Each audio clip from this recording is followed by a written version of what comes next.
हमारे भिंडमाल में तो होता रहता, उसमें बड़ी बात है नहीं। बीच में माने हमारे सुखराज में विष्णु ने हंगामा कर दिया। मैंने हाथ जोड़ा, भैया आप मुख्यमंत्री से बात करेंगे और जिला बनेगा तो भिंडमाल भी बन जाएगा। तो एक ने कहा कि भिंडमाल जिला बनना चाहिए। बोला भिंडमाल जिला बनेगा, बाकी भले राजधानी बने, मुझे कोई टेंशन नहीं है। माननीय सभापति महोदय, आज देश के भारत एक बहुत बड़ा कृषि प्रधान देश है और मान संख्या 46-47 पे आपने मुझे बोलने का मौका दिया, इसलिए धन्यवाद। भारत एक बहुत बड़ा कृषि प्रधान देश है। देश के 75 साल के आज़ादी के बाद हम इस सदन में बैठे हैं, 75% 95% किसान हैं और पूरा जो कारोबार है उस जमाने भी होता था किसानों के ऊपर ही निर्भर है। और यदि देश का किसान ऊपर नहीं आएगा, अगर देश के किसान को सही समय पर बिजली नहीं मिलेगी, देश के किसान का जो पैदावार है उसका उचित मूल्य नहीं मिलेगा, उचित मूल्य जब मिलेगा आज जब भारत आज़ाद हुआ। माननीय सभापति महोदय, इस देश के तत्काल प्रधानमंत्री माननीय जवाहरलाल जी नेहरू, गृह मंत्री वल्लभ भाई पटेल ने कहा था कि देश में 4 प्रमुख नदियां जोड़ दो, 4 प्रमुख सड़क जोड़ दो, नदी से नदी जोड़ दो, तो शायद ये आज परिस्थिति नहीं होती। हम अनाज तो पकाएंगे किससे? हमारे पास पानी नहीं है। उसके बाद यार कोई भारत के प्रधानमंत्री जो सोच की थी तो वो की थी लाल बहादुर शास्त्री जी ने। उन्होंने कहा था कि हम बाहर से अनाज नहीं मंगाएंगे, हमारा किसान समृद्ध होगा, हमारा भारत समृद्ध होगा, इसमें कोई दोहरा नहीं है। मगर पानी के बगैर किसान समृद्ध नहीं हो सकता। तीसरे प्रधानमंत्री अटल बिहारी वाजपेयी ने कही थी कि नदी से नदी जोड़ दो। ये कोई राजनीतिक मुद्दा नहीं है। सब मिलकर के यदि हम प्रस्ताव पास करके भारत सरकार के पास भेजें कि यदि देश के किसान को पानी बिजली समय पर मिलेगा तो शायद ये भारत एक बार जो पहले कहते थे कि सोने की चिड़िया कहा जाता था, आज भी वो सोने की चिड़िया बन सकता है। आज इस देश में भारत के प्रधानमंत्री नरेंद्र भाई मोदी को धन्यवाद देता हूं। इस बजट में अच्छा बजट दिया। माननीय राजस्थान मुख्यमंत्री जी को भी धन्यवाद देता, तो इसमें कोई दरा नहीं, मुझे धन्यवाद देने में डर नहीं है। लेकिन वास्तव के अंदर जो आपने सब्सिडी दी है वो किसान तक नहीं पहुंचती है, हकीकत बात है। कुछ ऐसे लोग हैं बीच में जो दलाल हैं, वो दलाली बीच में खा जाते हैं। जनप्रतिनिधियों को पता ही नहीं रहता कि इसमें क्या है, कौन सी सब्सिडी है, किसमें फुहारे की सब्सिडी है।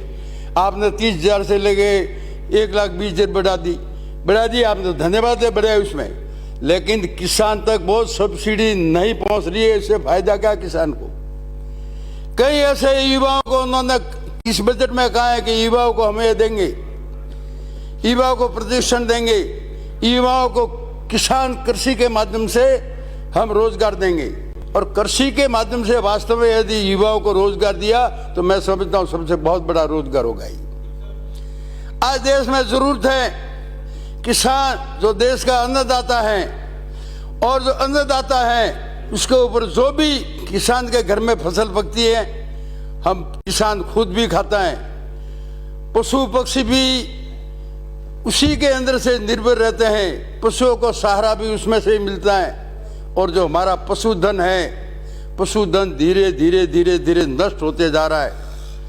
आज धन्यवाद दूंगा कई गौशालाओं वालों को, कई गौ माताओं को पाल रखा है और उन्होंने जो व्यवस्था कर रखी है, और जो देसी गाय पाल करके सबको दूध और पिलाते हैं, वो धन्यवाद है। लेकिन एक कानून बनाना पड़ेगा। आज जो कृषि के अंदर जो बीज आता है वो सारा डुप्लीकेट, एक तरफ ऐसा बीज आता है कि बोते। तो मैं एक बार गया तो मैंने पूछा भैया अभी बाजरा बोया था, हुआ क्या? बोला था वो तो है ही नहीं। मेरा हुआ क्या, मैटर क्या हुआ?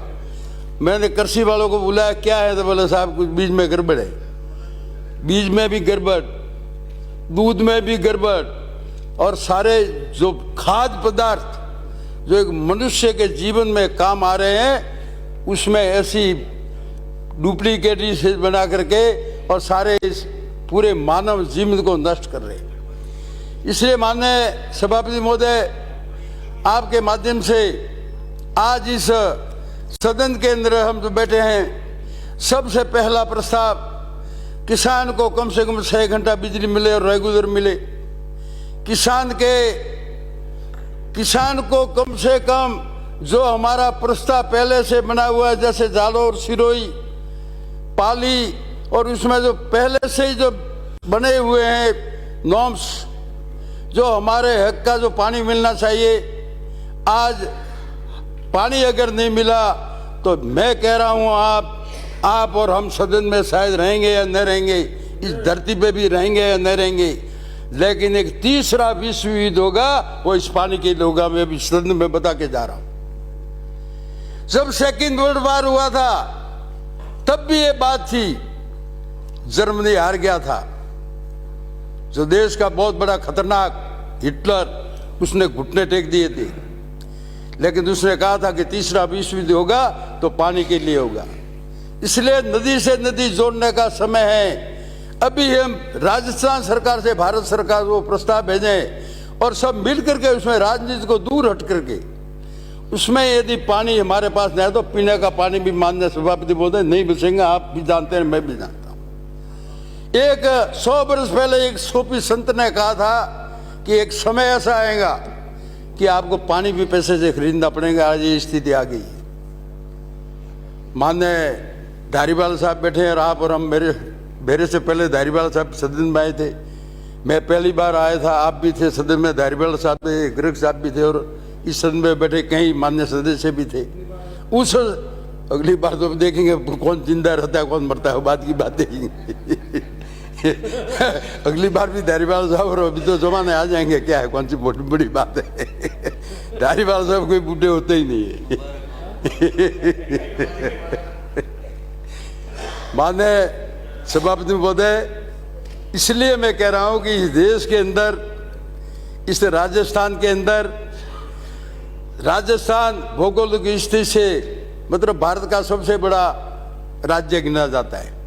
बस सिर्फ हमारे पास कमी है तो सिर्फ एक पानी की। अब जो परिस्थिति बनी बीच में, जो लाइट की लोगों में हा हू हो गया, हंगामा हो गया और हो गया। अरे हमारे भिंडमाल में तो होता रहता, उसमें कोई बड़ी बात है नहीं। बीच में माने हमारे सुखराज में विष्णु ने हंगामा कर दिया। मैंने हाथ जोड़ा, भैया आप मुख्यमंत्री से बात करेंगे, अरे जिला बनेगा तो भिंडमाल भी बन जाएगा। तो एक ने कहा कि भिंडमाल जिला बनना चाहिए। बोला भिंडमाल जिला बनेगा, बाकी भले राजधानी बने, मुझे कोई टेंशन नहीं है। मैंने कहा कि ऐसा हम तो करते, प्रस्ताव करते हैं कि माननीय मुख्यमंत्री हमारे जोधपुर संभाग के मरु प्रदेश अलग से ही बनाते थे ताकि 2 राज्य हो जाएंगे, माताकुटी बंद हो जाए जिले वाली। लेकिन माननीय सभापति महोदय, आपके माध्यम से जो एक किसान को आज फसल में नुकसान हुआ, मैंने देखा, कल में रात को फोन किया मैंने मेरी मिसेज को, तो बोला क्या है स्थिति।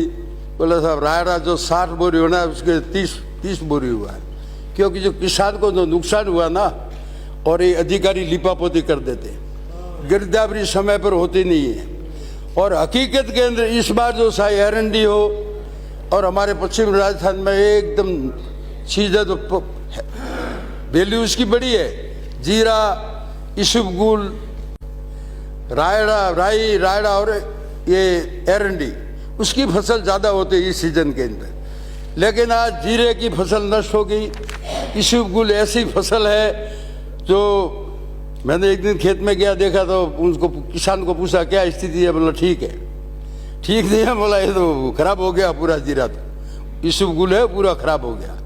और खराब की जो किसान वास्तव के अंदर जो भरता है किसान अपनी बीमा के पैसे, वो बीमा कंपनियां किसी न किसी से मिल करके, नीचे से लेके ऊपर से लेके, किसी न किसी बहाना बना करके वो किसान का पैसा वो बीमा कंपनियां खा जाती है। इसलिए उस बीमा कंपनियों को भी पाबंद किया जाए और एक स्टर किया जाए कि भाई माननीय मुख्यमंत्री से भी ये निवेदन, सदन में नहीं है, कृषि मंत्री जी में नहीं है, उनको रहना चाहिए था, धन्यवाद दूंगा। धारीवाल साहब बैठे तो हैं कम से कम, माननीय स्टेज समाप्त करें।